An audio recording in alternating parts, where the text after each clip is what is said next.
Okay. Group 2 leader, who is group 2 leader?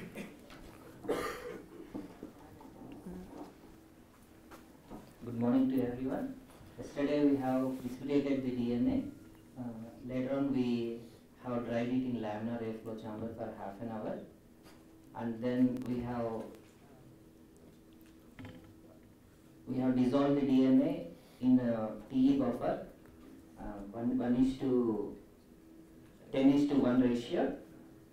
Later on we have quantified the DNA by using nanodrop. We got a reading of 382 and the other one is nearly 200 nanogram.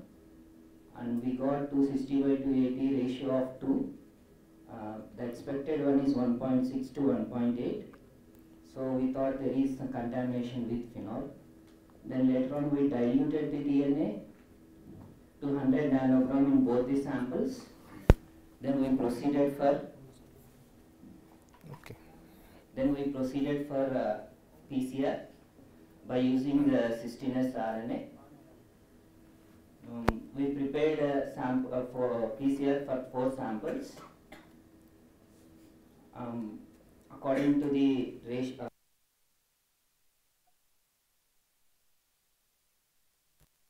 forward primer, reverse primer, molecule water, polymerase and buffer. As per our concentration, we prepared 50 ml reaction. Then the pooled mixture was separated in individual tubes. Then the DNA template was added and proceeded for the PCR. And later on the PCR has been, after the completion of the PCR, the tubes have been taken. Thank you. So I call upon group 3. Share your experience here. Any one of the members, not necessarily the leader.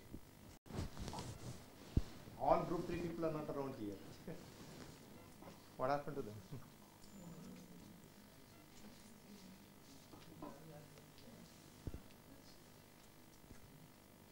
Group 3, Darshan is there in group 3? Please come. Group 4 also be ready. If you still have some problem, you try to push your leader. Leader should come forward.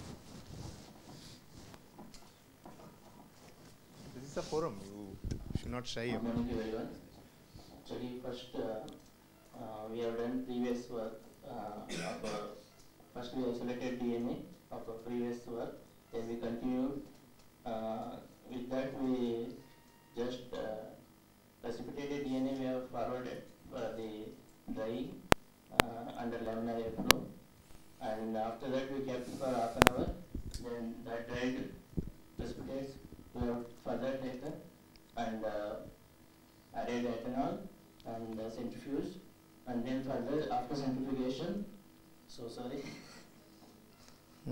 Make it fast.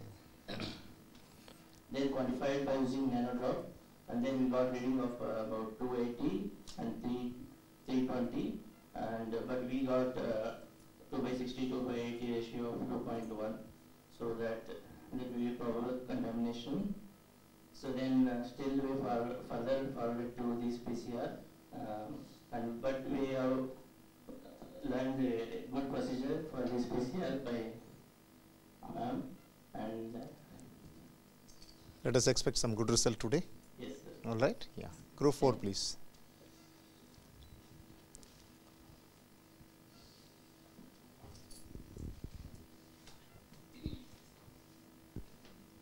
Good morning. We started with the precipitation step of DNA extraction from sclerosion. So we precipitated DNA followed by ethanol wash and then rehydrated in a buffer, kit-based buffer it is. Then we quantified using nanodrop, and we got unarguably a good quality of DNA, but of very low quantity. Then we proceeded with DNA gifted by ma'am. So we normalized the DNA to 200 nanogram per microliter. Then we proceeded for PCR using IPS-14 primers. Parallelly, we started extracting DNA from a fresh fungal mat. So we are in the precipitation step. Still you are lagging behind. No, sir. Our samples are already gone to our test. That's great. Okay. Group 5.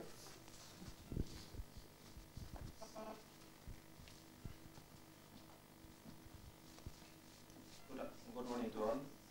We extracted DNA by the CDX method, and it was a great experience because I did first time that after by CDX method, and after that we quantified and quantification check by NAHEP method, and after that we did PCR by using 16S ribosomal DNA, and today we will check the gel itself whether PCR is occurred.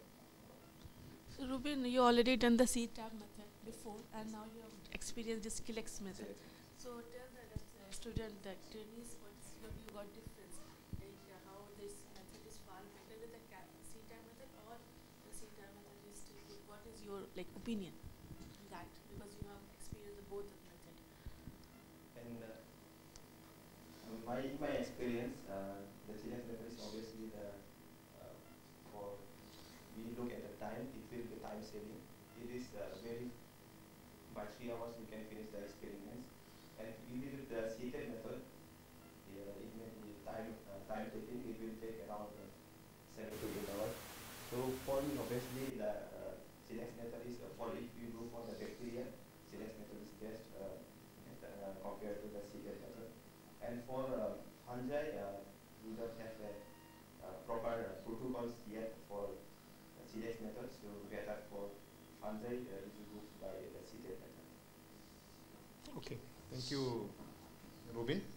So the basic idea is you are exposed to different protocols, right, different procedures.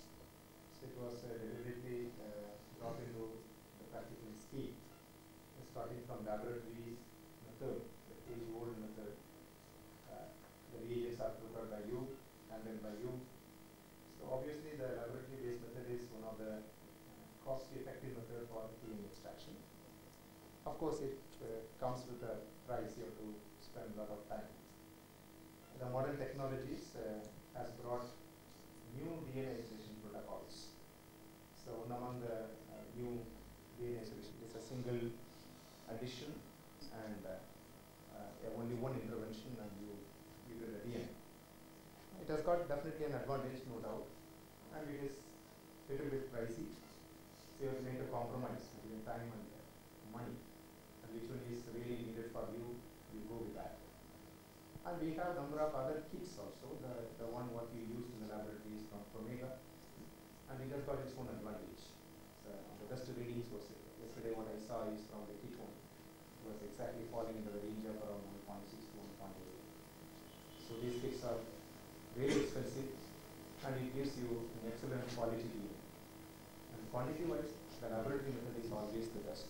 You get excellent yield of DNA from the laboratory. Okay, with that, we will conclude the DNA isolation discussion. Then we move into the PCR. And all of you practiced PCR yesterday. It was live, the entire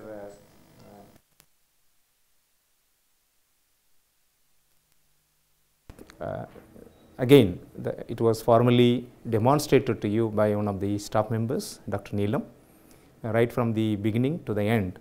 The do's and don'ts of PCR. Basically, it was demonstrated. Many of you would not have an opportunity to do PCR in your laboratory for various reasons, and this training provided an opportunity for you to sharpen your skills and understand the intricacies of setting up a PCR and to get a successful amplification of the target. So we will carry forward those practicals today. With that, we will conclude yesterday's practicals, and we will move ahead and move into the third day of this particular training program. So Dr. Annapurna is here. If you want to have any remarks. Morning, everyone. So, since you concluded your DNA practical, extraction practical, one question I have for you is, suppose you don't get the required quality, you have less than 1.6 or more than 0.2. What is the troubleshoot that you are supposed to do?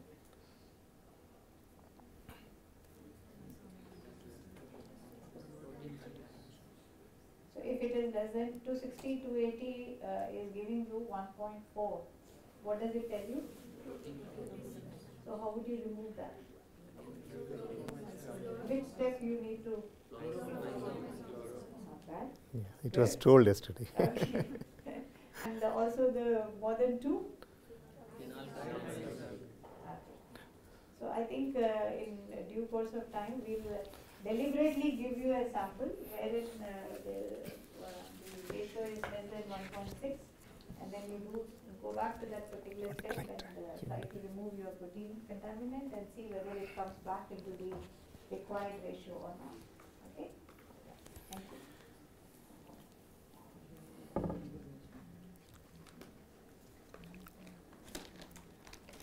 You propose vote of thanks. I introduce. I know him very well. You got the program sheet, no? He sent.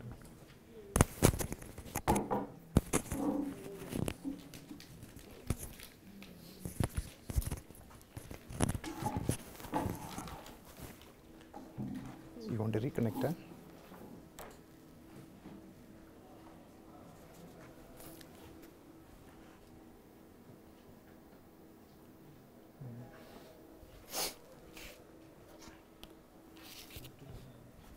No.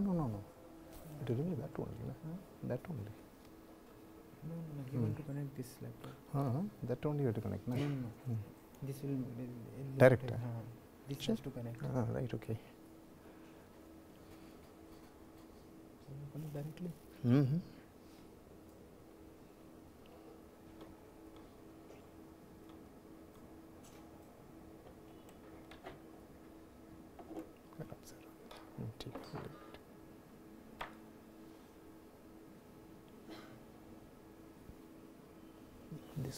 This one.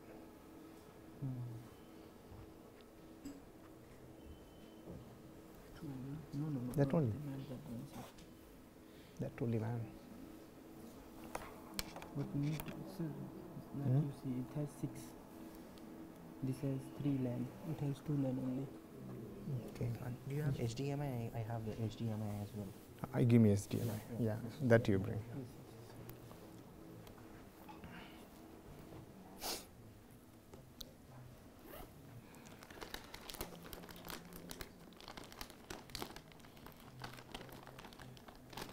That's wonderful. Thank you. Yeah, give it to him, that one. This one. This one.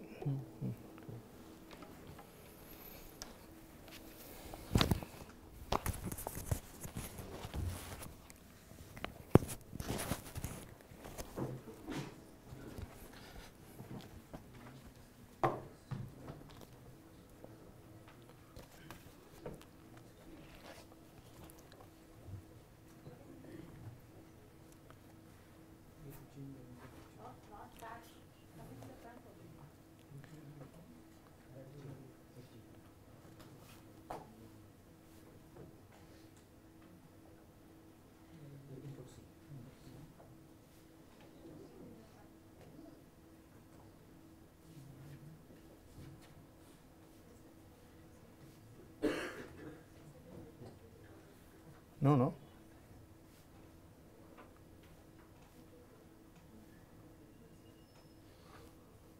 Great.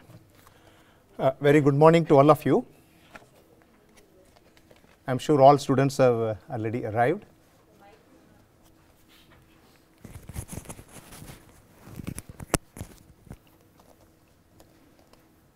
Today we have with us Mr. Rakshit Chowdhury. Presently, he is a product manager working for a very important company in Chennai, that is Pinco Biotech, and he is promoting a product, a very important product for genomics, that is PacBio. About Rakshit Chowdhury, he has been associated with our programs since last 2 years. He was delivering a wonderful lecture last year, and that only prompted me to invite him again to address the students.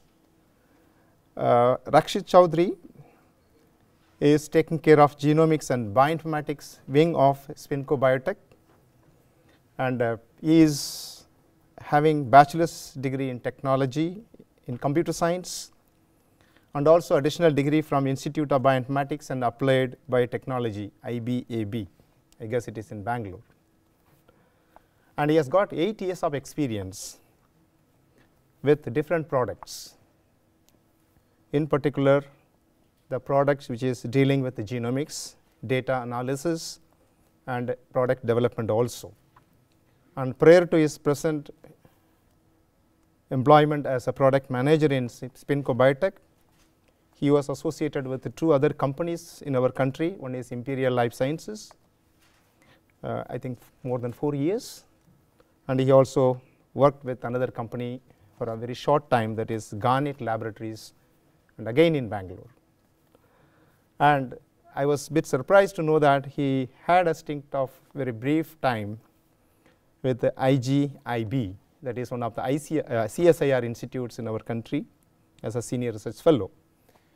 I am sure Rakshit Chaudhary would deliver an excellent lecture on SMRT sequencing, a sequencing which is going to change the face of genomics in the coming years. I call upon Rakshit Chaudhary to deliver his lecture.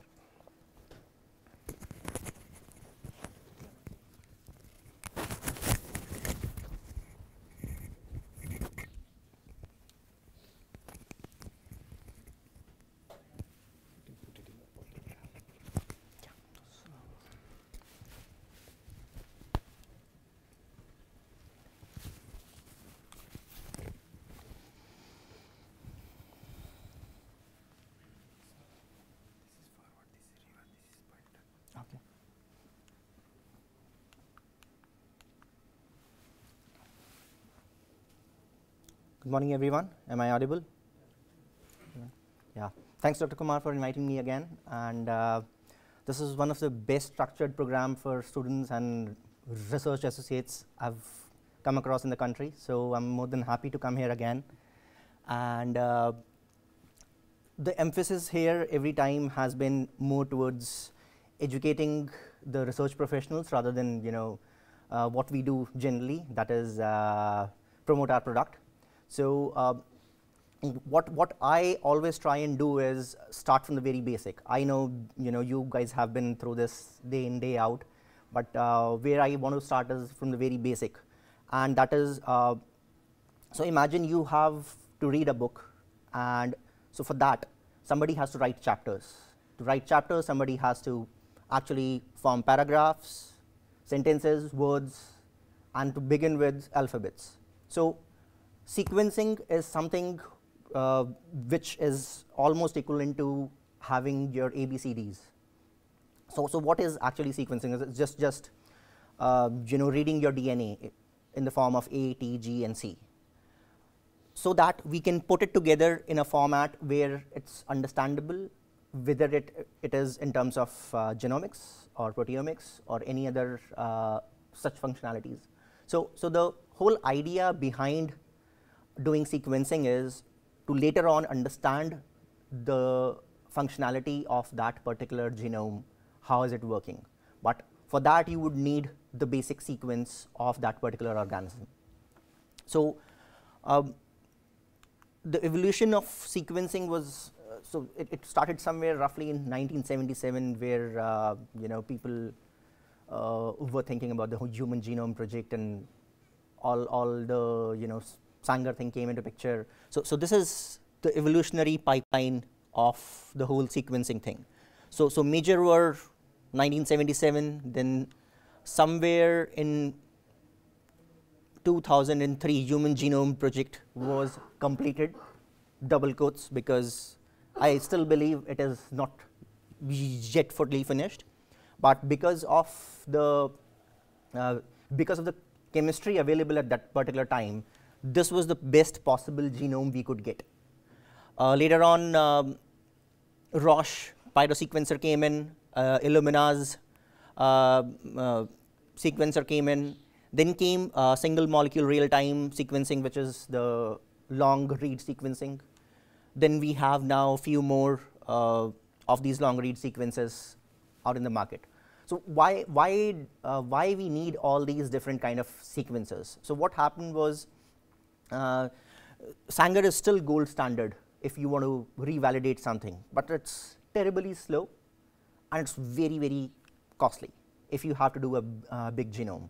So what people thought, why not have something which produces tons and GBs of data in terms of sequencing, in terms of A, T, G, and Cs. So that's why the idea of short read sequencer came up, which was also known as the second generation of sequencing.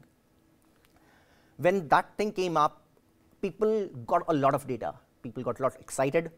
But at the end of the day, they started realizing that what we are doing is just accumulating a heap load of A, T, G, and Cs, and we are not able to assemble them correctly. It was like you already have a magic book, but you cannot make sense out of it. So ultimately, something has to be done to move one step ahead and understand the magic words written in that book. Then came the single molecule real-time technology, and why we call it single molecule real-time, because one single molecule is being added in the real time every time a base is being read. So it's a in vivo process happening in vitro. Same way it happens inside our body, exactly same way it happens inside a sequencer. We have just slowed down the polymerase. So this is the kind of polymerase we use. What happens is the template DNA goes into your polymerase. One base is being added. There is a camera at the bottom of this particular event which captures this particular event, and one base is, so approximately 2 to 5 bases are added per second, and all this is captured by a camera in the form of a movie, which in turns get converted in the form of pulses. So all these pulses have a different demarcation, not just in color but also in terms of time, and that is how we convert it inside a sequencer into A, T, G, and C. So what was unique about this particular sequencer which was not there in the other sequencers? Here the read lengths were really long, and when I say really long, the average were more than 30,000 bases, and we now go as high as 500,000 bases. That's like half MB. We had a very high accuracy level, so we were not just going vertically, we were not reading just vertically too many bases, we were very accurate at that particular time. We have now increased this to way above. So this is like one error in 100,000 bases, that is 1 lakh bases. So usually in our body there is an error in 1,000 bases which our polymerase has, but that is corrected. This also is corrected at some fold coverages.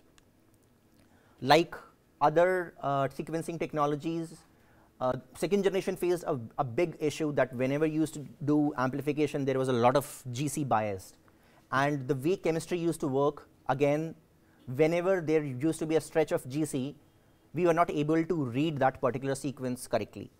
So in this, which I'll further discuss in detail, in this we were able to overcome that particular challenge of reading those GC or AT rich regions.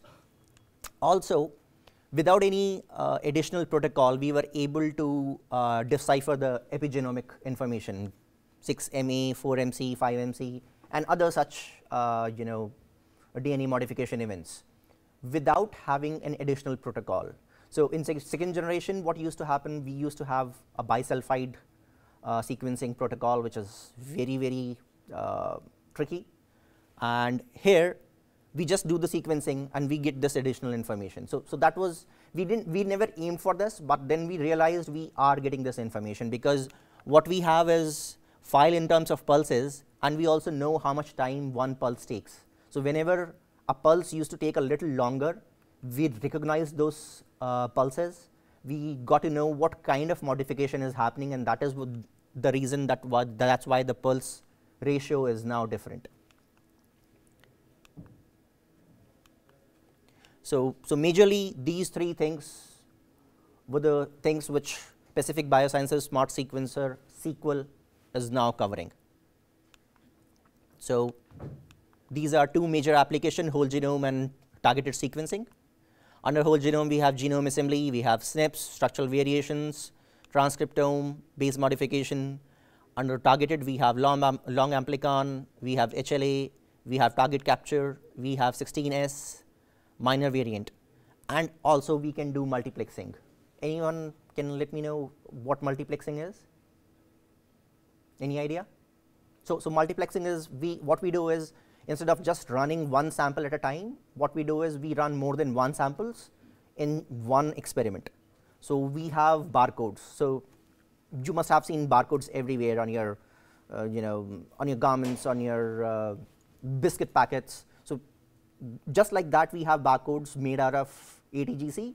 Those are unique. We attach them with a particular sample, we sequence it, and when we have the sequence output, we decipher it, and we call that process as demultiplexing. It means we chop out those particular, we bin those particular samples together which belong to one particular organism. So the major use of multiplexing is that it saves time, it saves money, and you can actually do multiple kind of samples together. So again, because I wanted to touch upon basics, there was a lot of confusion when 1000 Genome project came up, a lot of confusion when a lot of papers were coming out of genome assembly. The confusion was, people used to say, yes, we have a complete genome, but it's a draft genome, and it's 87% complete, 80% complete, 78% complete. So people were confused. If it is either complete, it's a 0 or 1, right? It should either be completed or it should not be completed. So what is this? So what used to happen was, because the technology at that particular time, in that particular era, was not that advanced that it used to finish off the genomes completely, so the genomes were not closed. So what used to happen is, there were a lot of ambiguous bases. So when you talk about contig, a contig is continuous bases. So you will not find any ambiguity in these sequences. You will only have A, T, G, or C, all the known 4 bases. But when you talk about scaffold, you will have a 5th base called N, and N means an ambiguous base. It can be anything. It can be A, T, G, or C. So this was a shortcoming of not just the chemistry but also the algorithms, that it was not able to decipher what this thing is, and this was majorly because of the factors like GC bias, the nucleotide composition of the genome, because there were genomes. So to be honest, no offense to the human guys, but human genome assembly is much more trivial as compared to plant. You have a lot of ploidy, you have a lot of heterozygosity. Plant genomes are, even if the genome size is small, it's way more complex than any anywhere when you compare it with a human genome.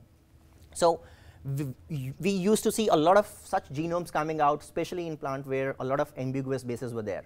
So if you have just 70 or 80% of the information from a genome, that means you do not have your 100% information. And when you do not have 100% information, you might be missing onto those important functional genomics aspect which you are keen to do. So for example, what you ultimately want to do is, say suppose there is a breeding project where you want to find out those single nucleotide polymorphism or point mutations which are responsible for a particular trait in a plant.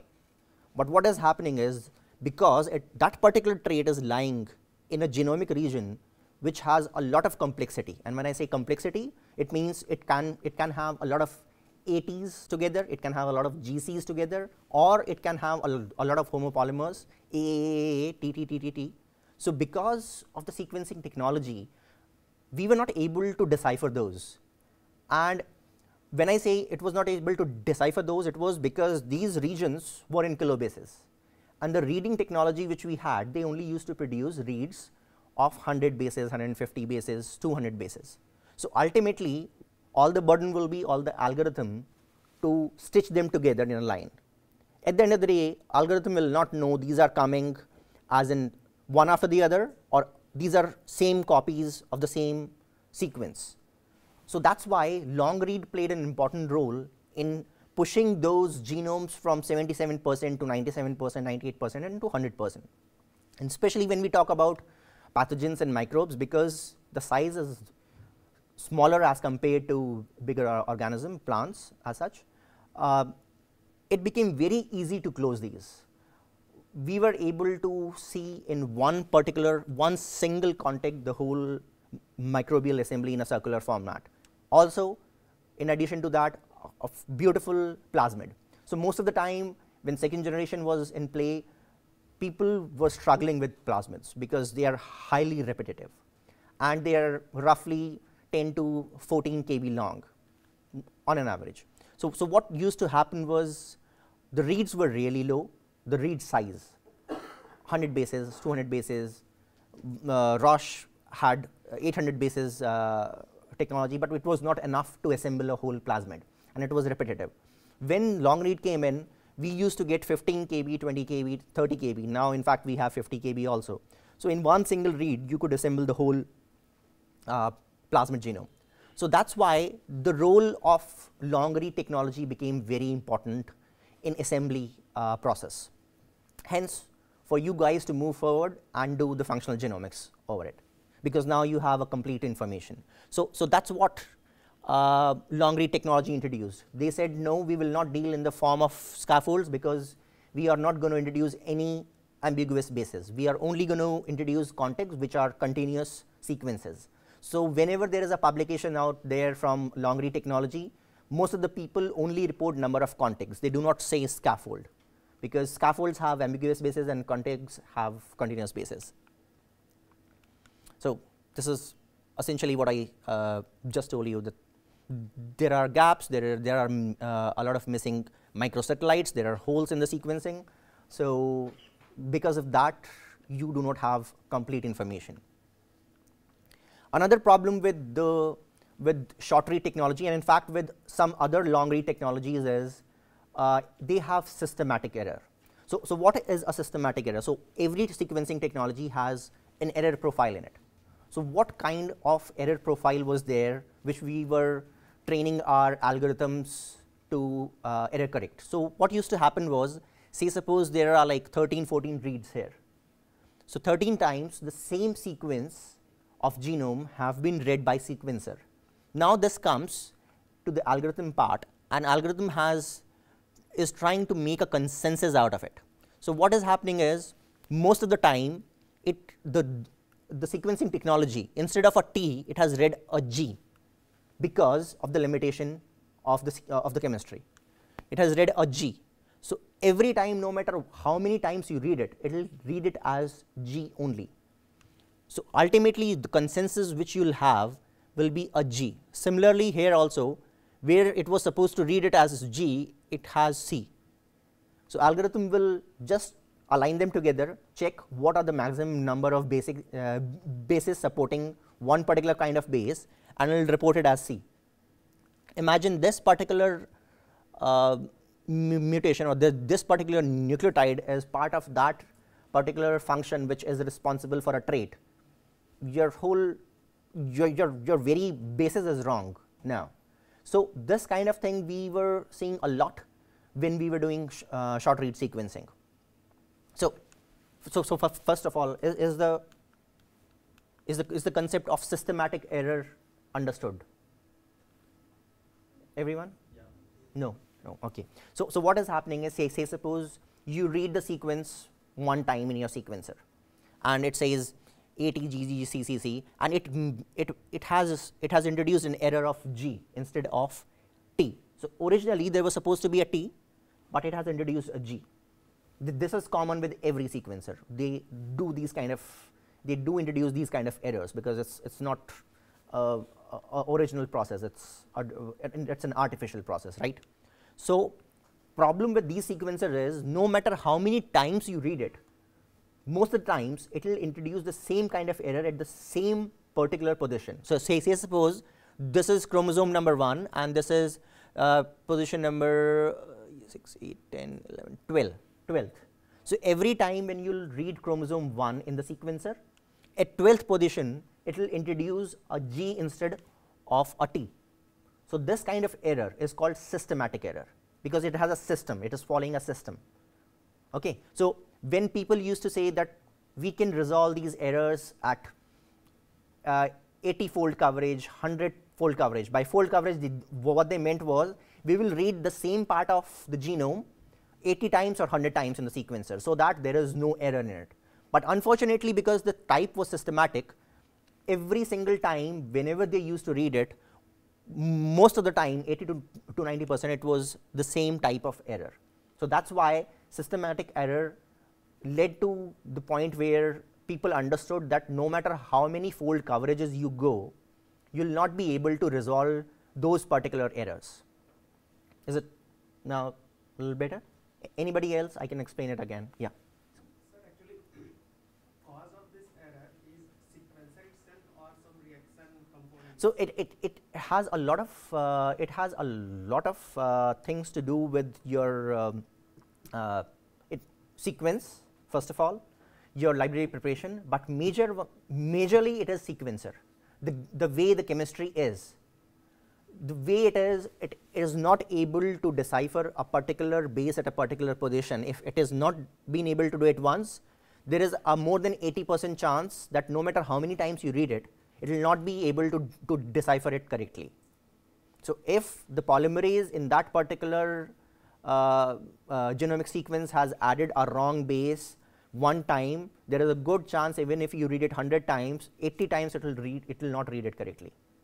And your algorithm, which is going to assemble these, will not have an intuitive feeling. It doesn't have intuition, it doesn't know biology, it knows maths, it knows statistics. So it will do a probability check. It says, okay, 80% of the time it is a G, and only few percent of time it's a T. Let's put it as G instead of a T. So what is happening is, algorithm is ultimately proving the bias correct. So the bias of the sequencer is ultimately being fed to the algorithm, which in turn is saying yes, it's the right base, whereas it is not. Did I answer your question? Okay. Anybody else on the systematic error? Because this is a very valid point, and I'll tell you why this thing was important, because based on this particular type of error, the next generation, the third generation of sequencing, the long read sequencing, made efforts to overcome this. So what they did was they introduced something as random errors. So now the error percentage of the percentage of error per read per time once the sequence is being read has increased. So what is happening is, say suppose in read number 1, in other technologies there are only 1 or 2 errors. Here you can see there are 4 errors. So per read the error has increased, but nobody uses one read, right, for assembly. You would need a certain fold coverage to understand what is happening in your genome. So overall, if you see, there are too many reads. But if you do a consensus, you will see that, oh, there was one T, but then there is a 90% chance that if the sequencer has misread one base, there is a 90% chance that it will not misread it again. So you will have more than 9 reads out of 10 to support the correct bases rather than your wrong base. So ultimately your algorithm is going to assign the right base to your final sequence. So here overall per read your error rate might be increasing, but because of the consensus of these reads, what is getting resolved is your base resolution. Your base resolution is getting much better. So that's why the concept of random error was introduced in long read. Is it is it confusing or yeah? The same DNA polymerase is used in No, so it's way different. So there is a polymerase called Phi-29, which has been modified. It's actually a bacterial polymerase, and we have slowed it down to add only 2 to 4 bases per second. So here, we are not getting systematic error mainly because we are using a different polymerase. Yes. So like I said, it's exactly same process like in our body. So in our body, polymerase doesn't introduce error at every 1000 base. It can be at 300 base, 351 base, or anything, right, when it replicates. Similarly, when in long read this thing happens, it might be of because of any reason, as in the resolution wasn't good, when movie was being captured, the pulse was not strong enough to capture this base. So this is all random. And when we calculated the probability of this randomness, it was more than 90%. So imagine when I say 90%, it means, say suppose at 1, 2, 3, 4, 5, 6, 7, 8. So read number 1, chromosome 1, if it has misread the 8th base, there is a 90% chance in all the next 10 reads it will not misread it. It will not misread it. So your chances of having an accurate read is 90% instead of 1. Okay? Am I clear? Or sorry? Can't we use this one for short reads? No, because the chemistry there is entirely different. There you are not adding single molecule in real time. What you are doing is actually throwing in one kind of nucleotides. So say suppose you have a lot of templates, you just throw in all the A's, and wheresoever there is a position to be filled for A, it will go there and get attached. Whereas here what is happening is you have all the DNTTs, whatsoever is there in the template, it will add only that. So single molecule in real time is being added. So that's why the chemistry entirely has been changed. So that is how we came across the accuracy level of 99.999%, which is quality value 30 and above, quality value 50, I'm sorry. So 1000 genomes project, people used to say quality value 30 is gold standard. So when you say quality value 30 in simple terms, it means 1 error in 10 raised to power 3. Okay, so they used to say this is gold standard, and quality value 50, that is 1 error in 100,000 bases, is a myth. And we have a recent paper, we have reached quality value 90, that is 1 error in 10 raised to power 9 bases. This is almost like 1 error in whole human genome.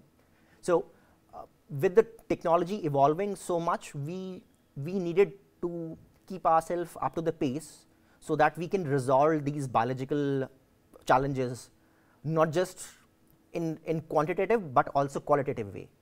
So instead of producing terabytes and terabytes of data, now we produce data vertically to finish off the whole genome. We need less fold coverage, we have much more accurate data, so that we can actually push aside all the problems which we face in just assembling and focus more on the functional genomics part. You were saying something, I'm sorry. How many times that this same read has been taken to get So this, I totally I get your point. So, and it's a very good question. So what happens is this process is totally random. You share your DNA, and this goes into a small chip which has 1 million holes, and all these 1 million holes will have 1 polymerase each and 1 template.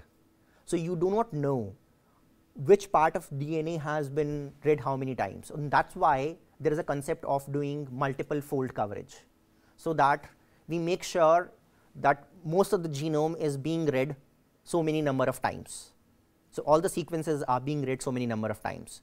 Now what PacBio has done is it has optimized the process so much that it knows that when you read the whole genome 10 times, you will have an accuracy of quality value 30. That is 1 error in 1000 bases. If you read it 50 times, you will, if you read it 30 times, you will have an accuracy of quality value 50. That is 1 error in 100,000 bases. So that way, the sequencer manufacturing company itself has optimized it so much that it is upfront telling you that this is the number of times you have to read your genome, and you will get this kind of accuracy. How is the presence of a different kind of a DNA polymerase helping in the fact that now we can read hair long reads and the same DNA polymerase cannot read? So it's first of all, the DNA polymerase is not same. Second of all, the chemistry is entirely different. So what used to happen in the old chemistry was, so actually I'm not supposed to talk about that, but since this is more of a educational thing. So what happens is, in the second generation technology, you used to share your DNA into very small fragments. When I say very small, there were like 150 bases, 100 bases. There was time when we used to share it 75 bases also. So these are like very, very short fragments. They used to put it on a chip called flow cell. They used to get it attached there because they had their probes there. And so imagine it was like a farmhouse where all the plants are there, and blowing with the wind like this. So there are like millions and millions of copies of these small 150 bases fragments there. What used to happen inside sequencer was there was a polymerase there, and you used to throw all the A's together. Wheresoever there was a base where A was supposed to be attached, polymerase used to come and attach that, right? Now all the T's, now all the G's, now all the C's. What is happening is there is no sequence there, because when all the A's come, you do not know it's going to attach at position number 3 or 7 or 10 or 35 or whatever, right? So what is happening is there is a free flowing all the DNTPs, A's everywhere. That particular polymerase is not something which is almost like inside our body. That is just uniquely modified to attach one particular type of DNTP for one particular type of fragment. So if it encounters a problem with an A at a particular position, there is a 90% chance it will do the same for all the 90,000 copies out of 100,000, right? So if there are, say suppose 1 lakh copies of the same fragment, what will happen is if it is not able to attach an A in copy number 1, there is a 90% chance it will not do it in other copies also, right? So at the end of the day, at that particular position, that polymerase is not able to attach an A. Whereas in this technology, what is happening is polymerase doesn't care which base it is, because it's sequentially happening like in our body. There are all A, T, G, C's are there. There is a template right at the mouth of the polymerase. It encounters an A, it pulls an A, attaches it, moves ahead. So what we have done is, again, we have tried to mimic the in vivo process, which is obviously much more accurate than any artificial one. That's why we were able to achieve this kind of accuracy. Did I answer your question? Yeah. Let us suppose like the organism is heterozygous. Okay. So we have half reads of A and half B. So what will be the Wonderful, wonderful. So we have assemblers. I'll touch upon that also in the later half. We have assembler called Falcon, which does the phasing in itself, because it knows that it calculates how many number of reads are there, what should be the percentage. So if it's a 50-50 kind of a thing, what it will do is, based on the graph theory, it will produce a bubble there. So there is a like 80, 80, 80, okay, everything is 80. Now half of them are A's and half of them are T's. So what it will do is it will have 2 different paths. It will create a bubble. And at the end of the day, it will separate all those prebles and give you a primary contig and a secondary contig. This secondary contig will be your diploid genome. So it helps assembling the polyploid, it helps resolving the polyploidy also. Did I answer your question? So we have multiple bubbles if there is a multiple. Yes, yes, absolutely, absolutely, throughout your genome. And then it will segregate that into one primary one and one alternate one, which will be your other ploidy.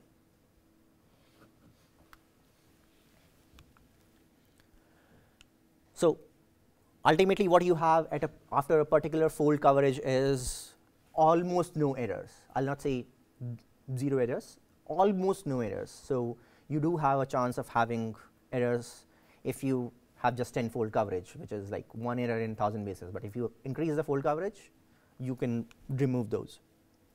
So now, so recently in the month of October, we had a chemistry release where the data is now 40 GB per flow cell. So it's somewhere around 640 GB per experiment. So if you run one experiment, go home, come back after 20 hours, you will have 640 GB of long reads from one particular experiment. Now look at this accuracy level in terms of coverage. When you have a 40-fold coverage, you are easily achieving quality value of 50. When you have a 20-fold coverage, you are achieving a quality value of 40. And when you have just 10-fold coverage, you are achieving a quality value of 30. So all the big international projects, they used to have a cutoff of at least 30-fold or more when it was the era of second generation or short read sequencing, because that was the minimum one which was required.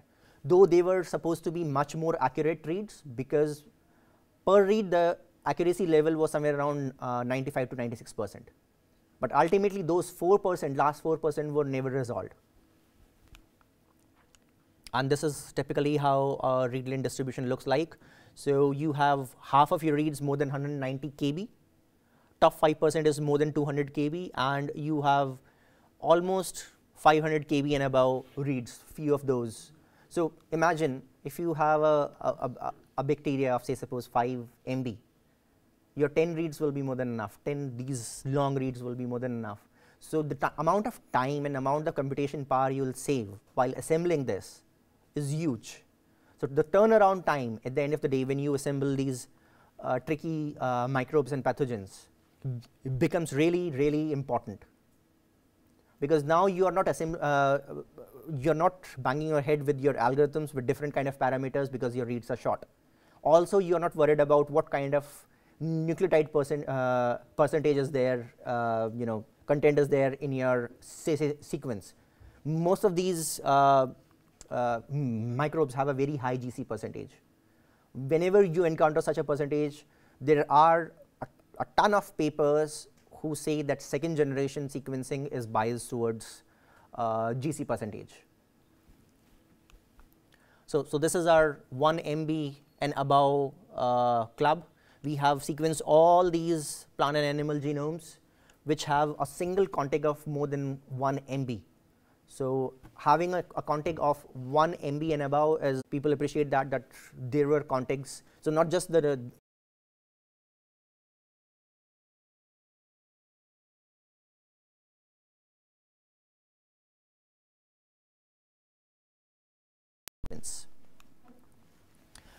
we have almost 3 to 4 publications per day. We have now became commercial in the month of 2003. We came in India in somewhere around 2012, and it's been 6 years, 5 years, 6 years, and we are doing pretty good now. So this was the intro session. Before I move on to more of bioinformatics session, are there any other questions? Anything?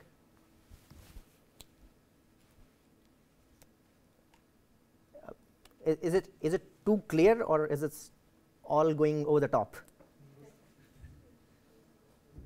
Because he's not delivering a lecture, he's taking a class. Whatever doubts you have, please ask it in reply. So every technology has some limitations. So this long read system technology, what are disadvantages or limitations?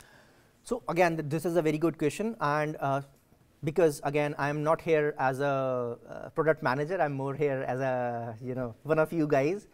I'll tell you what happens is, so when you go to a war and you have all range of your arms, you have your pistols, you have your sniper rifles, you have your tanks, you have artillery. Would you kill 1,000 people with a pistol or a tank? You would first go with a tank, right? But if there is one single person left somewhere in the corner, you would rather shoot him with a sniper rifle or a pistol. Same way, we do not tell people to go for mRNA sequencing for this kind of thing.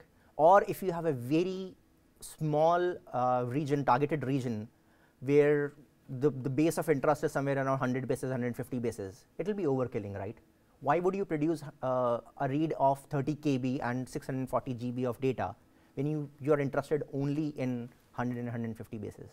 Then we say you go back, or if there is a dire need of producing terabytes of data, then we say please go back to the second generation sequencing. Because honestly, as a researcher, no technology overruns other technology. When Sanger came in, people said, oh, this is great.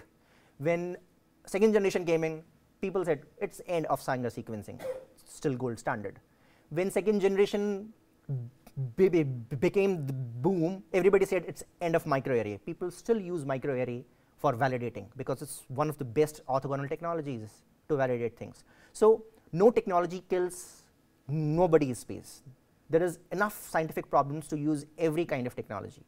It's just you would have to use the right technology for the right kind of things.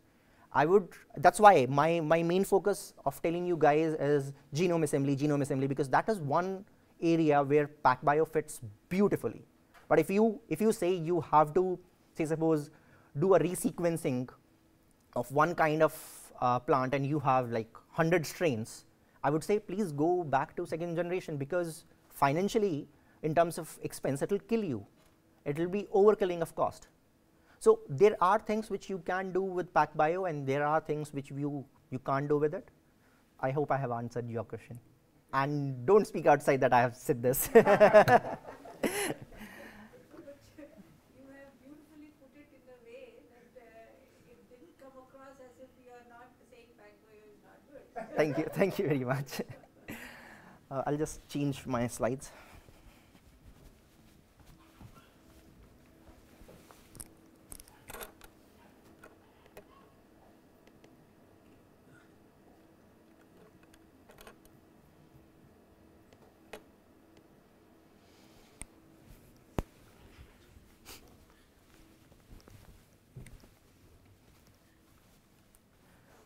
So this part, what happened when PacBio was being launched commercially? In the era of second generation and first generation, people were struggling quite a lot in terms of algorithms and softwares. So say suppose there was a PhD student and a postdoc sitting somewhere in Broad Institute.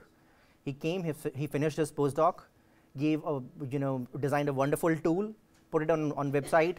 People are using it. Now they have a query. They mail him. He is in his own world, solving his own problem. He has gone past that tool. He waits for good 2-3 weeks. He replies back saying, you could try this, and then you try something else. So the whole process of troubleshooting and using that software, installing that software and using it and then getting results was somewhere between weeks and months, which was not a very efficient way. When you have your data in number of days, you should essentially have the algorithmic part done in hours, not in months and weeks. So what PacBio did was they thought of collaborating with all these postdocs, scientists who have these recent publications of algorithms and bioinformatics paper, and see which software is best used for which of their application. So what they did is they kind of introduced a software called Smart Analysis, SMRT, Single Molecule Real Time Smart Analysis, which had majorly all the applications, starting from your transcriptome analysis to your genome analysis, your motif analysis, structural variation, everything, resequencing.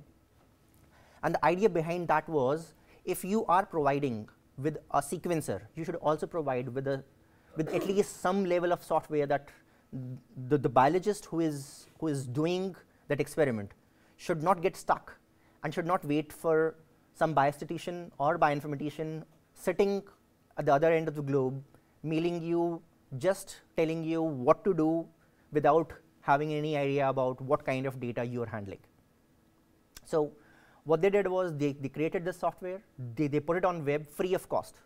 If you buy sequencer, you don't buy sequencer, you can download it, you can use it, and if you have an issue, you shoot a mail to tech support, and if you are a user, they will reply you in 24 hours. So if you have the data with you, which is generated by PacBio, and you are using a PacBio software, they are supposed to get back to you within 24 hours. And 24 hours is because there is a time lag of 12 to 13 hours between tech support and this part of the world. So the idea was to reduce the turnaround time. So I'll again go to the basics. This is how the latest smart cell looks like, and this particular area has 1 million holes in it. These holes are called zero mode waveguide. So these are like very, very small holes. Every hole, every well will have a polymerase at the bottom of it. That fragmented DNA will be, one DNA template will be there in one particular hole, and this particular area will only be eliminated. So everybody must have seen microwave oven, right? Everybody knows how microwave oven works. And everybody knows that microwaves are harmful for human. So how come microwave at our homes doesn't affect us? Anybody know how does that happen? Anyone? No idea is bad idea. Come on. So what happens is, right at the door of the microarray there is a film on which there are holes which are smaller than the size of the wavelength of microarray. The microwave wavelength is bigger than those holes. So those waves do not pass from those holes. So you can see through because there are so many holes, but a single wave of microwave cannot pass through that film. So hence it will have no effect on you because it will be inside only. Same concept was being used here. So these wells were so small that when there was a laser being hit, so imagine this particular smart cell being kept like this, and this is your well. There is a laser at the bottom of this hitting the bottom of the well, and there is a camera here which is capturing everything. So what is happening is, when this is hitting it, one base is being added here, there is a fluorescence happening, it's only illuminating this part of it. It cannot reach beyond that particular laser because the size of the well is smaller than the size of the wavelength of this laser, right? So only one particular part of it is getting illuminated. So whatsoever DNTP has been added, the dye is being released, only that dye will have that particular color will be captured. No background noise will be captured because there will be a lot of DNTPs in this particular ZMW, zero move waveguide. But because only this much is being illuminated, only this much is being captured by the camera, there will be no background noise. Understood or no? Everybody? Okay. So this was a technique we used to remove the background noise, which we again had a lot of issues with this background noise in second generation technology because all the nucleotides were being thrown and washed in one single flow cell. So here the sequencing happens, and this kind of sequencing is happening 1 million times in one flow cell, and you can run 16 such flow cell in one experiment. So that's how you get those. Yeah.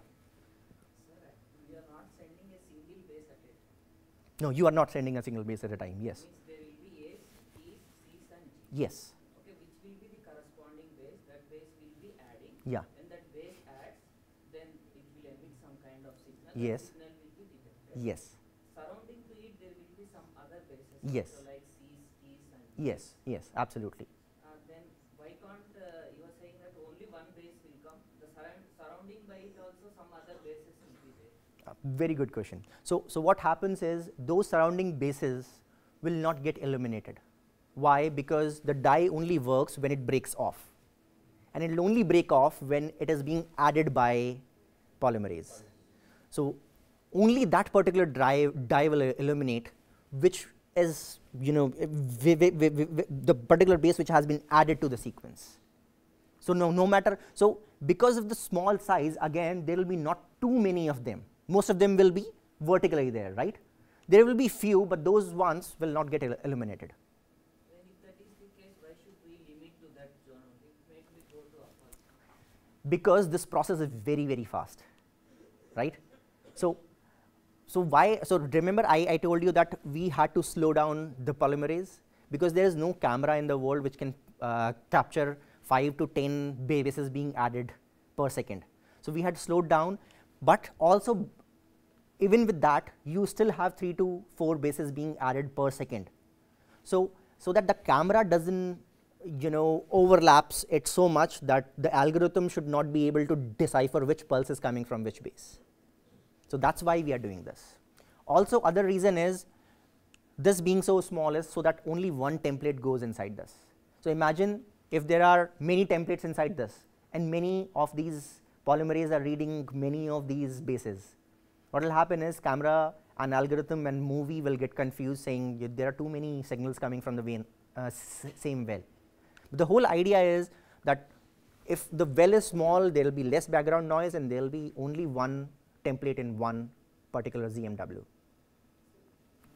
How you are ensuring that only one template is going? And Wonderful. Going inside and attaching the polymerase or it is floating? Yeah. So although I'm not an application guy, but I can still try and answer this question. What happens is there are two kind of loading techniques in PacBio. One is MAC bead, magnetic bead loading. Another one is diffusion. So diffusion follows a traditional physics curve, Gaussian curve of saying that almost 40% of these. So diffusion is what? You have your chip and you put your sample. So all the robotics will drop the sample over it, and there is a 40% probability that one well will have one polymerase and one template in it. Okay. So if you have 1 million wells, 400,000 ideally should be populated with one each. But what happens is, I don't know how this happens, and to be honest, nobody even at the technology end knows it. Most of the time what we have seen is, even if a well has multiple polymerase and multiple templates, one of the polymerase dies off very quickly. And when we say quickly, it dies out within 10 to 15 minutes. So the first 10-15 minutes movie is discarded. But at the end, so rest of your 18 hours of movie or 19 hours of movie, you still have one polymerase and one template with you.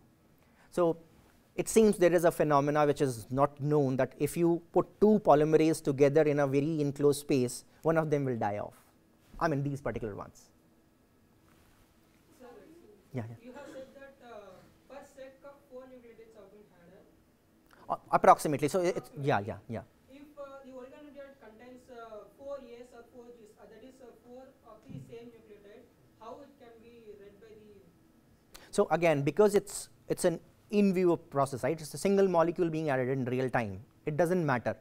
If even so, we have seen the longest what we have captured through algorithms is 55 kb, 55,000 similar bases A were there in one particular sequence, and it added beautifully.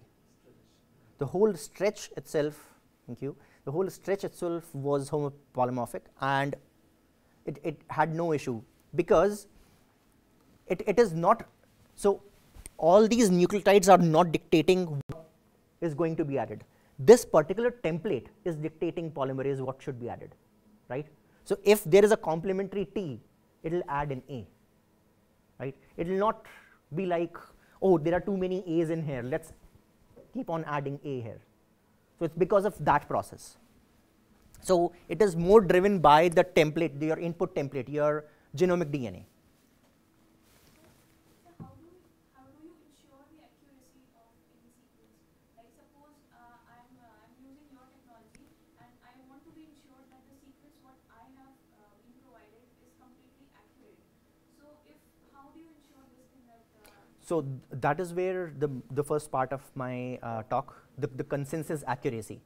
So say suppose sequencer was not, polymerase in this particular chemistry was not able to read few bases continuously also at one particular stretch, but because you have so many similar sequences, and when we say so many, you have 10-fold or 20-fold or 30-fold similar sequences, at least 50% and above, because we have seen this and we have optimized this and we know how the polymerases work, we know that at least more than 60%, so actually the number is 90, but still being very, very stringent, we know that more than 60% of these reads will have right bases. They will not be wrong exactly at the same point. So because of random error, we can ensure that after a certain fold of coverage, we can take care of the error rate, and we can have higher accuracy level. Anything else? Yeah. Though we call it as single molecule real-time sequencing, again we are relying on sequencing by synthesis. So yes, like to some extent. Like what about the other third generation sequencing where there is no, like where it doesn't rely on sequencing by synthesis? Good question again. But the basic difference between, first of all, sequencing by synthesis and sequencing, single molecule real time sequencing, is what I just mentioned. this addition of bases is not driven by the DNTPs floating in the ZMW. It is being driven by the template itself, the input DNA. So that's why it is sequencing by synthesis, but based on single molecule real time.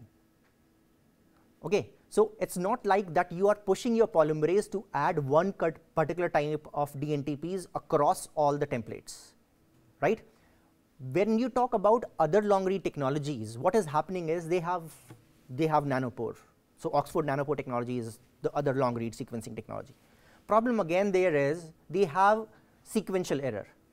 So they read 5 bases as one single pulse in one nanopore, right? In one hole when it goes, it reads a stretch of 5 bases. So it will have only one kind of pulse. So imagine there are 5 A's or 25 A's.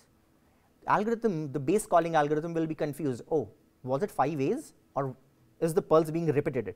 So it will not be able to say. So maximum, no matter how many number of times A will come, it will only say it was 5 bases, because the way it is reading it is again doing the same kind of sequential error. If it is not able to read once, it will not be able to read it n number of times. So that is why again you might have a very, very long read from Oxford nanopore, but the consistency is not great. So you will not see a Gaussian distribution there. You will see a 500 kb read or maybe a 1 MB read. I remember Gowan Institute, Australia just produced a 1 MB read, but when they were asked what was the average size, they said 2000 bases. So their 95% of the reads were somewhere 2000 to 4000 bases, and the last distribution end of the tail was lying somewhere around 1 MB. So the consistency again is an issue because of the way the data is being produced versus the way data is being base called are not going hand in hand. They need to have better base calling algorithm. The technology is wonderful, no doubt about that. Again, I'm not allowed to say this, but I'm saying this. Sir, one more question. Yeah. Sir, back slide. Yeah. Since this is a whole genome sequencing, so and reaction is running, so in later hours, if some of this ATGC are get exhausted in the later hours, then it may again create errors or what? Yeah, great question. So what happens is because the manufacturer, the PacBio already knows how many hours of polymerase will require how many hours of DNTP. So here what we do is we have 10 hours of movie, we have 20 hours of movie. So essentially what we are telling sequencer and polymerase is that you have to work for 20 hours, right? So equivalent amount of reagents we already put in the sequencer. So there is so I'll show you actually. So here this particular part is what we pull down. We put our sample, we put our reagent, and we put our polymerase here, and we start the sequencing. The robotics inside will take it here where there is optics. So all your camera, laser, everything is here. It will put this smart cell on a bench where at the bottom there will be a laser, and it will keep on supplying it with the reagents and sample, because they have already calculated how much of sample is required, and for that how much equivalent reagents are required. So it will not run out. So if you have a 20-hour movie, you have to fill everything. If you are just running 10-hour movie, you fill half a plate. That way. Did I answer your question, right? Yeah. So this is essentially how it looks. This is how a movie looks like, and we further then decipher it in AT, G, and Cs based on color and the width of the pulse. So this is how essentially a template looks like. So from here to here is your double-stranded template. We attach these universal adapters to it, and we call them hairpin adapters, and this is called as smart bell because it's in a form of a bell. So you add universal adapters. Here your polymerase get attached. So essentially it's like this. This polymerase is at the bottom of your well, and it keeps on reading it. So what happens is, there are insert sizes, right? So you insert sizes, when I say insert size, there is no particular size in here which we say only 5000 bases or only 10,000 bases. So we will not share our DNA only for 5000 bases, we will not share DNA 10,000 bases. What we do is essentially we have different kind of libraries where you use different kind of insert. So if you are sharing your DNA at 30,000 bases, what happens is, again it will follow a Gaussian curve. 80% of your templates will be 30,000 bases, but then there will be templates which will be lesser than 30,000 bases, and there will be templates which will be way higher than 30,000 bases, again based on your genomic DNA, right. So this particular length is that length, your insert size. So when you are preparing a library which has a smaller insert size, say suppose 5,000 bases, and why would you do that? You would have to do that for majorly for transcriptome assemblies, because a scientist knows what majorly the size of transcripts are. So say suppose there are a lot of 1 to 2 KB transcripts, there are a lot of 2 to 5 KB, there are a lot of 5 to 10 KBs. So people prepare 3 different kind of libraries. They have 3 different kind of insert. So what happens is, in here, say suppose this is 2,000 bases, polymerase will start reading from here and will not stop here. It will go again on the complementary strand and it will keep on reading it till it reaches on an average, say suppose 30,000 bases. So say suppose, just to simplify in terms of maths, say suppose this is 3,000 bases, what it will do is it will read the whole thing 5 times. So 3,000, 3,000, 6,000 into 5, 30,000 bases. So you will have 5 copies of single template.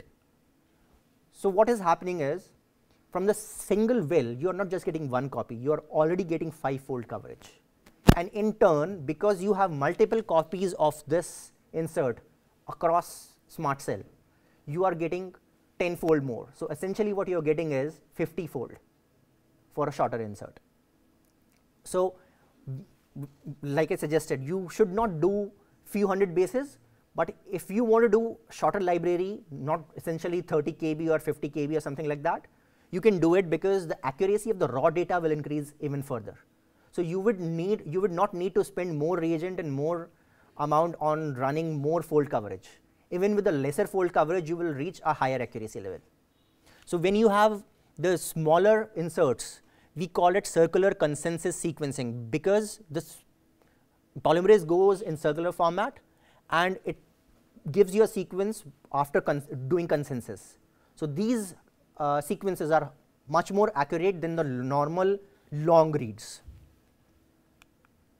Because what happens in the long insert, so this is an old data, I am sorry, this is usually now 20,000 bases to 50,000 bases.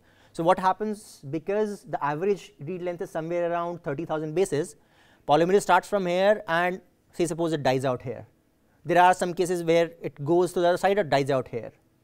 Okay. So unlike second generation, you will not get a stack of all reads saying suppose 150 bases each. You will have a distribution. You have a distribution of starting from 2 KB to 50 KB, 200 KB, 500 KB, depending on how long and how efficient your polymerase was. So this is how the polymerase read looks like once the whole polymerase has read it multiple times. It then chops off the adapter, puts the reads together, and then forms it into a circular consensus sequence, also called as read of insert. So now this read of insert, because it has a consensus of already 4 reads, it is much more accurate than your raw read. So if your raw read has an accuracy level of say suppose 89-90%, this will have an accuracy level of 96%. And then you are having 10-fold more coverage, so your raw read itself will have more than 99% accuracy. So your accuracy issue is again gone. This is the standard format. SQL system produces BAM format. This is ideally what happens in subread BAM. You map it to your reference. You have your CCS BAM where you do a consensus sequencing. So this is ideally a setup. You have a SmartLink server which is attached to your SQL units, and you have your client laptop system which you can access within a certain LAN with a particular IP.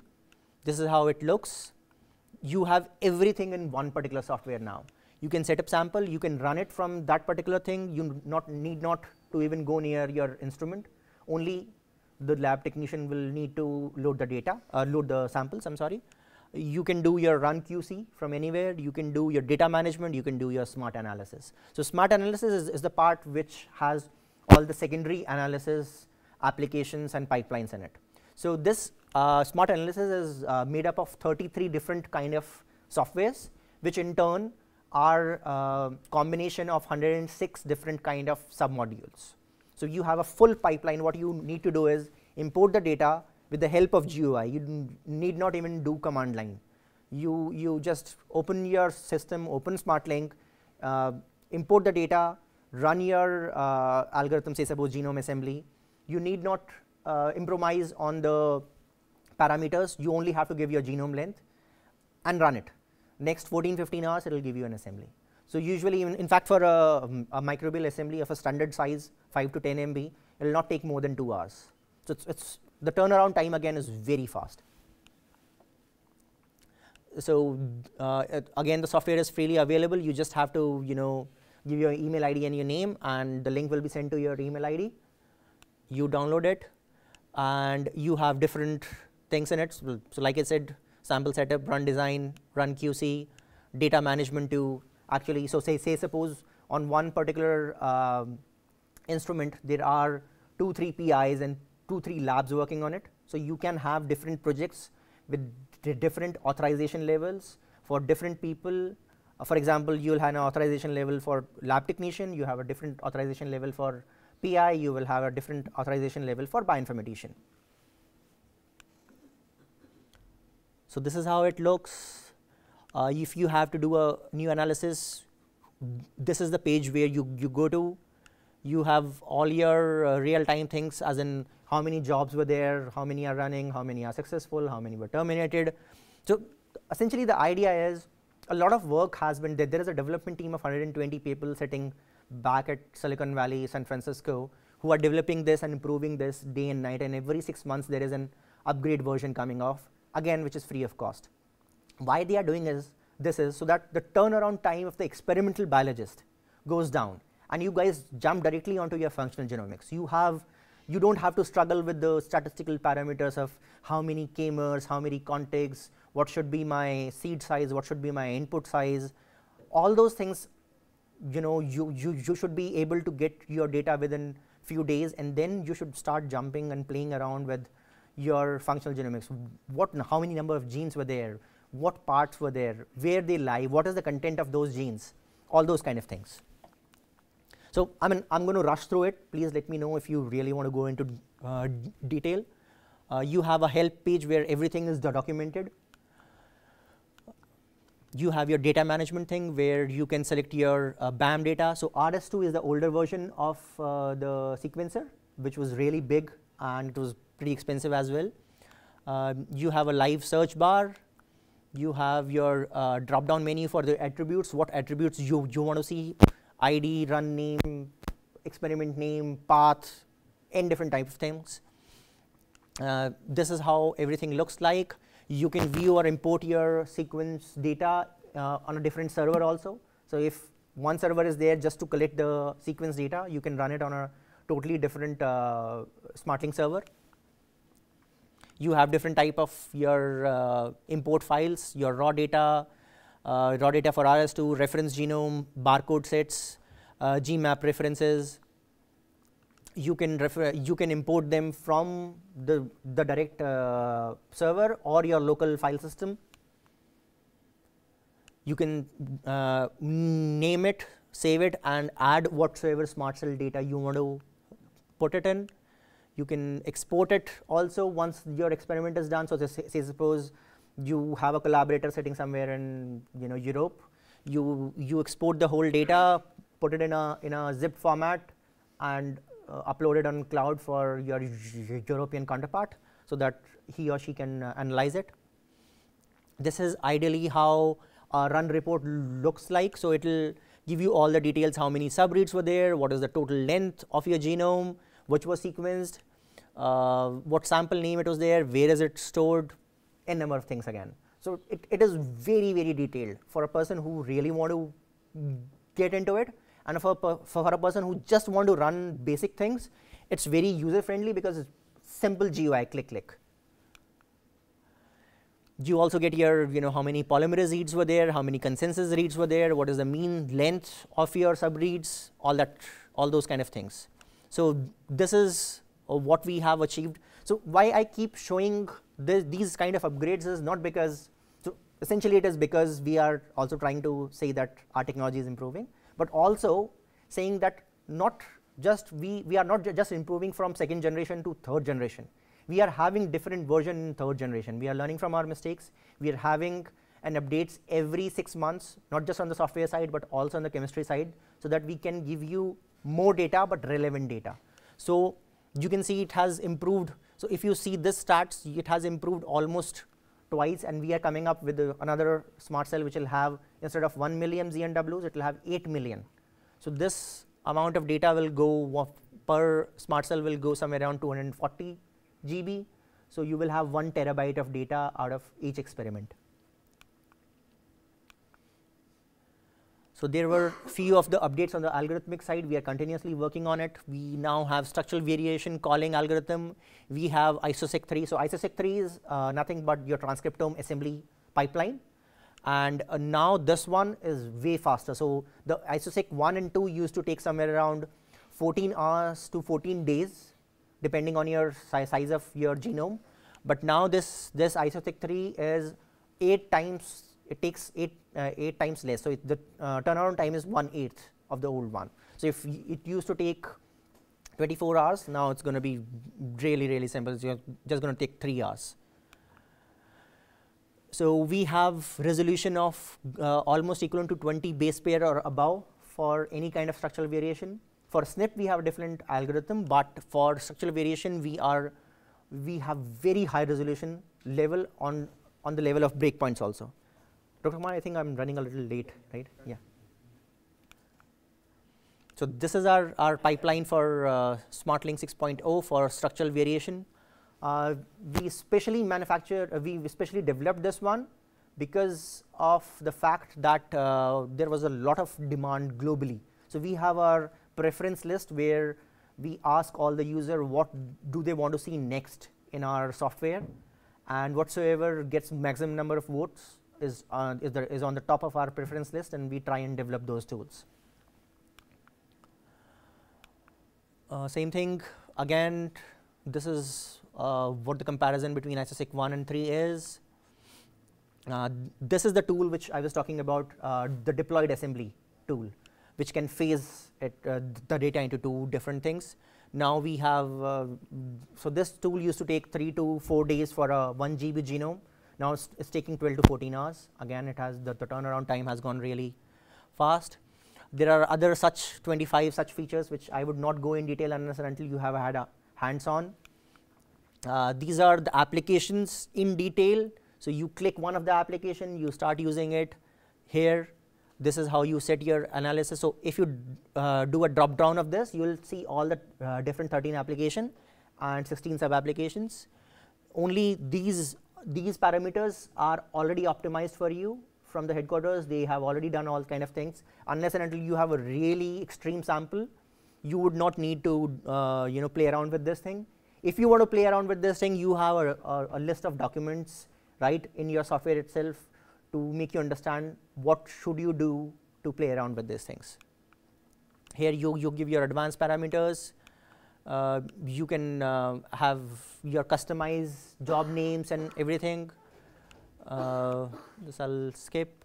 Yeah, you have different type of analysis. If you have multiplex data, you want to do similar analysis on your all set of samples. You want to do one analysis per data set, or you want to do it in a custom format. So you just include your input data, export the selected analysis, so you can run it somewhere else as well. This is essentially how your server looks like, where you will get your data from. For any troubleshooting, you can email on these 2 sites if you are using PacBio data. And these are few of the references. So this is from the website. You will have all the documents. You will have all the PacBio literature. You have all the videos, blogs, conferences, scientific publications, everything right here on this page. I'll be more than happy to send these slides to Dr. Kumar, and they can send it to you further. And you have all different kind of user guides which are very much in detail, so that you do not need anybody's help.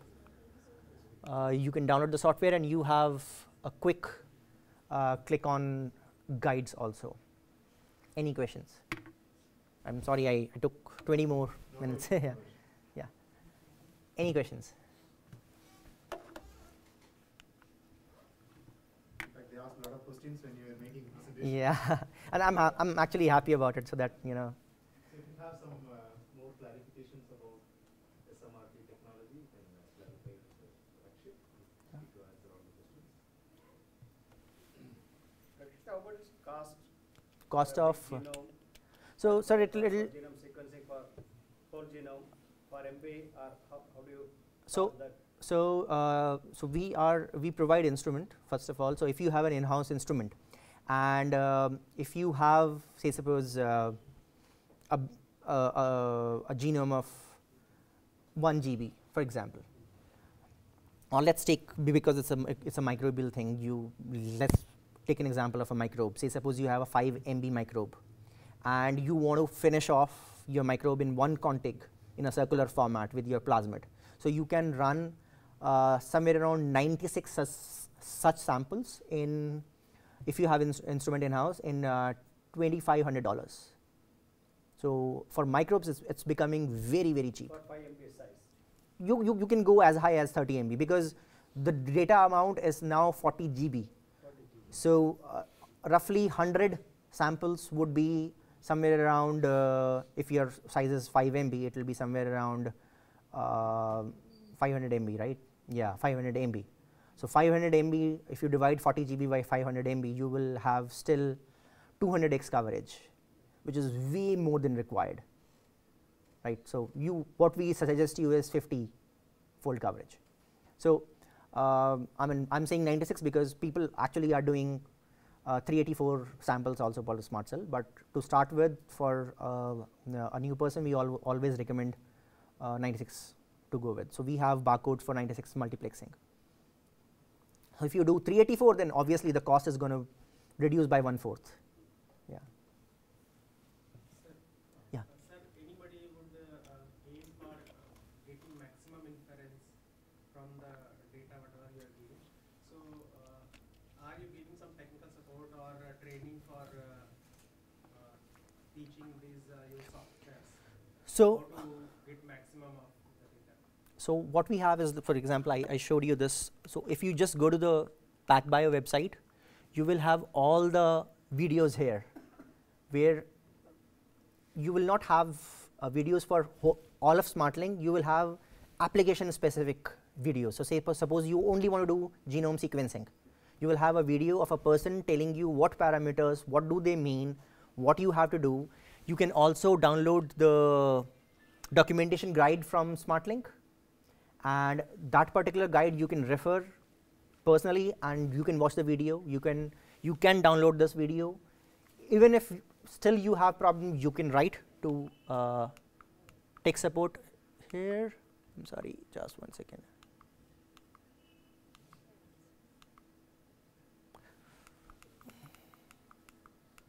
Yeah, here, support@pacbio.com, tech support@pacbio.com.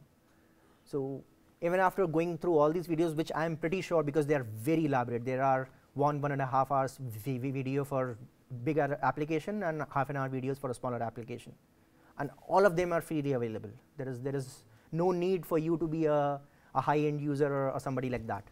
All you need to do is go into the website and log in.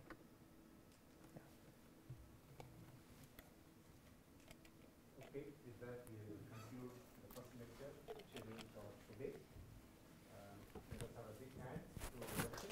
Thank you very much.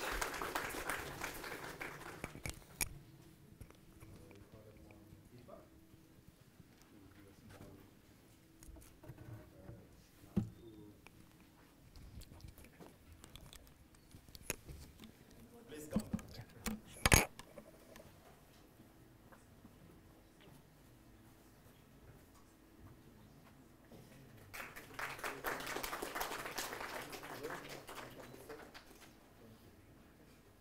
Thank you, Rakshit. You had a wonderful talk. And I call upon Deepa to propose our follow-up. Yeah, we can. Thank you, Rashid. This was a very interesting amazing talk. I think he has set a milestone for our training. And we will have that this set of very good lectures in coming. And I strongly believe that you trainees acquire a lot of knowledge about the packed biotechnology and smart sequence analysis, and you got a lot of benefit of this training. So it is excellent talk, Rakshit. Thank you so much for this talk. Thank you. Now we will break for tea. Next speaker is already with us on time. So let us be on time after tea.